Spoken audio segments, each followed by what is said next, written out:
አውቀሽ የለ ሁሉን ታውቂ የለ ምኑን ነው የማውቀው? ፍቅሬን መውደዴን ነው። ለምንድን ነው እያወቅሽ እንዳላወቀ ምትሆኝ? ለምንድን ነው የኔ ልብ እርር እያለ አንቺ መስቅ አሹ አሹት ቤት ሩመን ዛሬ የመጣው ይምጣ። ሩመን አፈቅርሻለሁ። አበቃ በቃ። ምን ተረጋጋ አሹ ተረጋጋሽ አሹ ምንድን ነው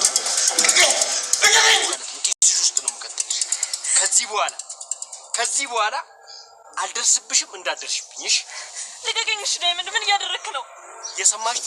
አይ ዶክተር ለሊ ምንም ሆነ ጸጸትም። እሺ ይኸውልሽ አደይን በማግኘቴ ብዙ ነገሮች ተለውጠዋል። ብዙ ነገሮች ደግሞ ቀይረውኛል። ለምሳሌ ልንገርሽ፣ ለሴቶች የነበረኝ አስተሳሰብ ሁሉም ነገር ተቀይሯል። ስለዚህ በመቀየሩ ምንም አልጸጸትም። አደይን ደግሞ ላገባት መስሎ ነው ዴቭ። አይነን ከፍተህ ብትመለከት ይሻላል። አደይን ተዋትና ከኔ ጋር ሁን እባክሽ። እሺ በቃ በዚህ ልክ ራስ ወዳድ አትሁኝ። ሰላም እንዴት ናችሁ ቻናል ቤተሰቦች? እንግዲህ በአዲስ ቪዲዮ እንደገና ተመልሰን መጥተናል። እንግዲህ ፍቅር እና ዴቭ ፍቅር የሁሉ ጸባይ ያወጣችው በዴቭ የተነሳ ነው። ዴቭ ነው ምሽክልቷ ማለት ነው። እንግዲህ ዴቭን ታላገባይ ዴቭን ታላገኘች ማንኛውንም ሰው ልትወድ እና ጥሩ ነገር ልትሰራ አትችልም። በሰራተኞቹም ላይ ጥሩ ነገር ልታደርግ አትችልም። ጥሩ ንግግርም ሊኖራትም አትችልም ማለት ነው። እንግዲህ ይህ ዳን የሚባለውን ያፍቅርሻለሁ ብሎ ይመላለሳል እና ድም እየጎተተ ያስቸግራታል። እሷ ግን አትፈልገውም ማለት ነው። እሷ የምትወደው ዴቭን ብቻ ነው። ዳዲያዴን ተውና እባክን ከኔ ጋር ሆን። አንተ ከኔ ጋር ከሆን ሁሉንም ነገር እርግፍ አድርጌ ተዋለው እና በቃ የመጨረሻ ውሳኔ ወስንና ተኔ ጋር ሆን። እኔ ያለሁ እኔ ቆሜ እየተመለከትኳችሁ አጨብጭቤ በፍጹም ልድራችሁ አልችልም። እኔና አንተ ከልጅነት ጀምሮ እንተዋወቃለን፣ ዘመዳሞችም አይደለንም እያለችው ነው እንግዲህ ሮማን እንግዲህ ነግሯታል ፍቅሩን። አሹ እስከ ዛሬ ድረስ አመጡ ዛሬ መናገሩ በጣም ጥሩ አላደረገም። ነገር ግን ነዶት ነው። ያው ሮማን ስለ ዳይመንድ ምን ሆነ የኔ ዳይመንድ የኔ በቃ እያለች ስትለው ለምንድን ነው እሱን እንደዚህ የምትዩ? ለምንድን ነው እኔን አንድ ቀን እንኳን በጥሩ ነገር ሳመልሽልኝ ጥሩ ነገር እንዴ ነው አሹዬ ሳትኝ እሱን እንዴት ዳይመንድዬ ትያለሽ? የኔ እናት እንዴት ትይዋለሽ? እኔ እስከ ዛሬ ድረስ አምቄ ዛሬ ይለይልኛል እናገራለሁ ብሎ እንግዲህ ተናግሯል ማለት ነው። አሹ መናገሩ ጥሩ ነው። ያው እስከ ዛሬ አምቆ አንዴ ኩሽና አንዴ መኝታዋ ቤት እየሄደ ከሚረብሻት አንዴ ተናግሮ ዝም ነው። እሷ ግን እኔ በፍጹም ልቀበልህ አልችልም ነው ያለችው። እንግዲህ የማትቀበልበት ምክንያት የራሷ ሊኖር ይችላል። አቤና ባለቤቱ ታርቀዋል። እንግዲህ ተጣልተው ነበረ። ያው አሁን ደህና ሰላም ሆኗል። ሰላምን ፈጥረዋል ማለት ነው። እንግዲህ ዳይመንድም ዲኗል። ያው ቀጥቅጦት ነበረ ዲኗል። ሊሊ በጣም ነው የምታሳዝነው ከሚባለው በላይ ማለቴ ይህን ለሷ አይገባትም ነበረ።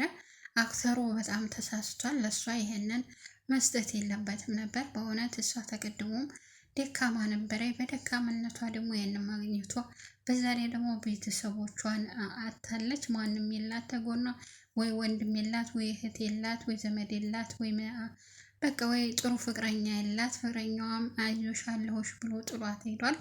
ስለዚህ አሁን ደግሞ ባቡሬ ነበረ በሌላ ሴት እያማኘ እኔ ወዳታለሁ ናብላኛለች፣ እንገባለን፣ ቀለበት ላደርግላት ነው፣ ሰርጉም እየደረስ ነው እያለ እያመኛኘ በሽታዋ እንዲነሳባት የሆነ እንዲገፋፋት የተስፋ የመቁረጥ እንትን እንዲሰማት እያደረጋት ነበረ። ነገር ግን አሁን ትክክለኛውን ነገር ዶክተሩ በመንገሩ ለባቡሬ ጥሩ ነው። ባቡሬ ተንግዲህ ሆዳ እኔ ፍቅረኛለች እኔ እንዲህ ነው ብሎ አይናገርም።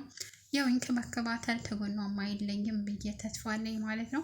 እንግዲህ ባቡሬ የሆነ ለሷ የተለየ ስሜት ካሳያት እና ደግሞ እኔ እኮ አንቺን ነው አፈቅርሻለሁ የማፈቅረው አንቺን ነው ካየሁሽ ጀምሬ ብሎ ከነገራት ምናልባት ደግሞ ለመኖር ጉጉት ሆነና በሽታዋን ለመታከም ትወስን ይሆናል ማለት ነው።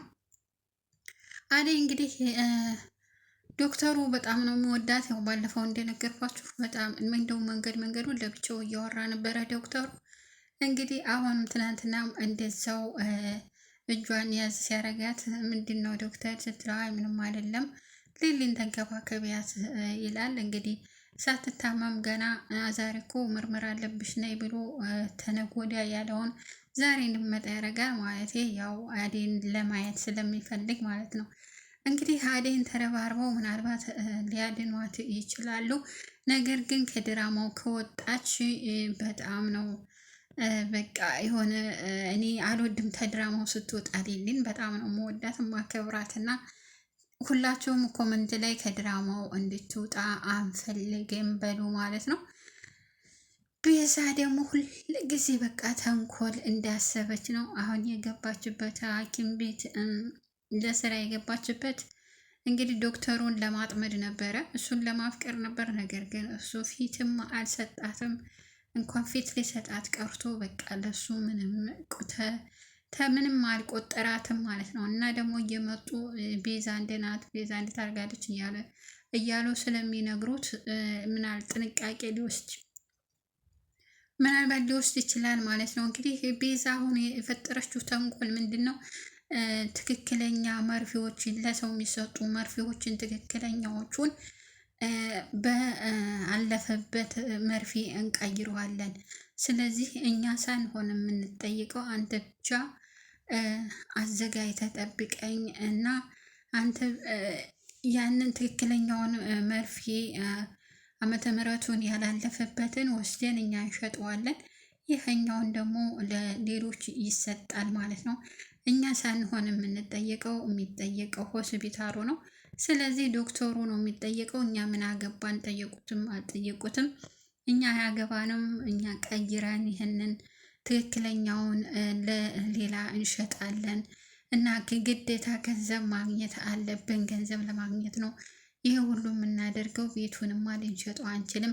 የእናታችን ቅርጽ ነው። እናታችን እንደዛ ሆኗ የትም አትቀራትም። የእሷን በቀል እንመልሳለን እያሉ ነው እንግዲህ እንግዲህ አባታቸው ምን አርጓት እናታቸውን እንደገደለባቸው አናውቅም። እስካሁን ድረስ ምንም ሚስጥር አላወጡም። ነገር ግን እነሱ የሚሉት የእናታችንን የለፋችበትን ዋጋ ማሳመልስ በፍጹም አንተኛም አናድርም፣ ይህንን ደግሞ ቤታችንንም አንሸጥም እያሉ ነው። እንግዲህ ቀስ እያለ ሚስጥሩ ሊወጣ ይችላል። ዴቭ ከበፊቱ ዛሬ እየወፈረ ነው ያለው። ያው እሱ እንግዲህ አዴ ይላል። አዴ ደግሞ ሊሊ ትላለች። ሊሊና አዴ መቼም አይለያዩም። ነገር ግን ሊሊ ራስ ወዳድ መስሏት አንቺ ጊዜ ስጪ ብላ ጥላት እንደሄደች ያው ወደቀች ማለት ነው። እንግዲህ የወደቀችበት ምክንያትም ደግሞ አንደኛ ሰበብ ባቡሬ ነው። ሁለተኛ ሰበብ ደግሞ አደይ ናት። አደይን ሂጂ ባትላት ስትወርቅ አይታ ተነሳን ነበር በቶሎ። ባቡሬ ደግሞ እኔ ሚስት አለችኝ ፍቅረኛ ጋር ይሄን ነው በሺ ራስሽ እንደ ፍጥርጥርሽ ብሎ ዝም ብሎ ተነስቶ ባይሄድ እሷም ከጭንቀት የተነሳ እንደዚህ አትወርቅም ነበረ። እንግዲህ ዶክተሩ መጥቶ አክሟታል። ምንም አትልም። በጣም ግን ታሳዝናለች። በእውነት በጣም ነው ያሳዘነችኝ። ሜዳ ላይ ውድቅ ብላ የሚያነሳት ጠፍቶ በቃ የሆነ የብቸኝነት እየተሰማት ነበረ። በጣም ታሳዝናለች። ሮማን እንግዲህ ፍቅሩን ነግሯታል። መቀበል አለመቀበል የእሷ ፋንታ ነው። እያረረ እየቆሰለ